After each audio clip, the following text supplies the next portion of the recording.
tidak berputus asa dari rahmat Allah. Jauh sebelum diutusnya Nabi Shallallahu Alaihi Wasallam, pernah ada seseorang yang luar biasa prestasi kejahatannya. Ia telah membunuh 99 orang tanpa alasan yang benar. Namun demikian, tiba-tiba tergerak dalam hatinya untuk bertaubat. Hanya saja ia bimbang apakah masih ada peluang baginya untuk kembali ke jalan kebaikan. Orang-orang di sekitarnya menyarankan agar menemui seorang rahib untuk menanyakan hal itu.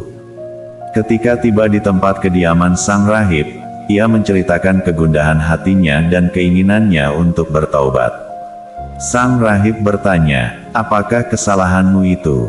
Ia berkata, "Saya telah membunuh 99 orang tanpa alasan yang benar." "Apa?" seru sang rahib penuh kekagetan. "Membunuh 99 orang. Tidak ada jalan bagimu. Tempat yang tepat bagimu adalah neraka." Lelaki itu sangat kecewa sekaligus marah. Ia sadar bahwa kesalahannya memang begitu besarnya. Tetapi cara sang rahib menyikapi dan memvonis, itu sangat melukai perasaannya. Walau hatinya mulai melembut dengan keinginannya untuk taubat, tetapi jiwa jahatnya belum benar-benar menghilang. Tanpa banyak bicara, ia mengambil pisaunya dan membunuh sang rahib. Genap sudah 100 nyawa tidak bersalah yang melayang di tangannya, tetapi panggilan ilahiyah untuk bertaubat terus mengganggu perasaannya, hanya saja ia tidak tahu harus bagaimana. Suatu ketika ada orang yang menyarankan untuk menemui seseorang yang alim di suatu tempat, dan ia segera menuju ke sana.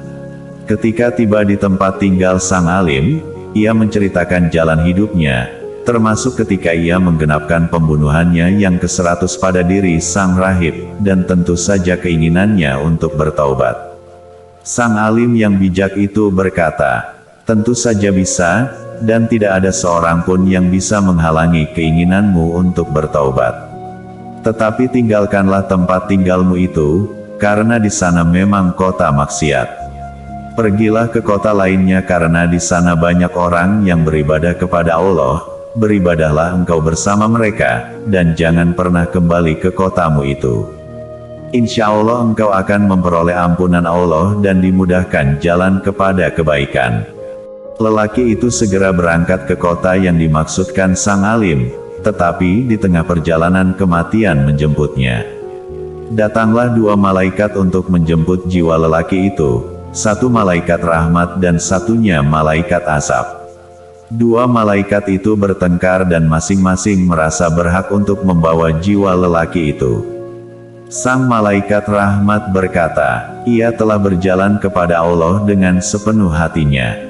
Malaikat azab berkata, "Ia tidak pernah berbuat kebaikan sama sekali, justru kejahatannya yang bertumpuk-tumpuk." Mereka berdua terus beradu argumentasi, sampai akhirnya Allah mengutus malaikat yang ketiga dalam bentuk manusia untuk menjadi hakim bagi keduanya.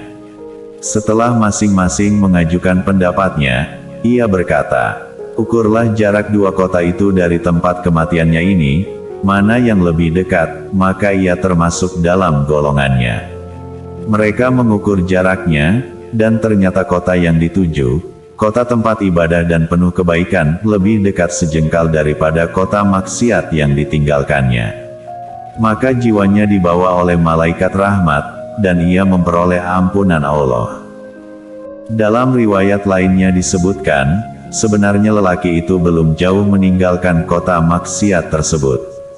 Tetapi Allah memang berkehendak untuk mengampuninya, maka dari tempat kematiannya itu, kota kebaikan dan ibadah dipanggil mendekat dan kota maksiat dihalau menjauh hingga jarak keduanya hanya selisih sejengkal tangan, lebih dekat kepada kota kebaikan.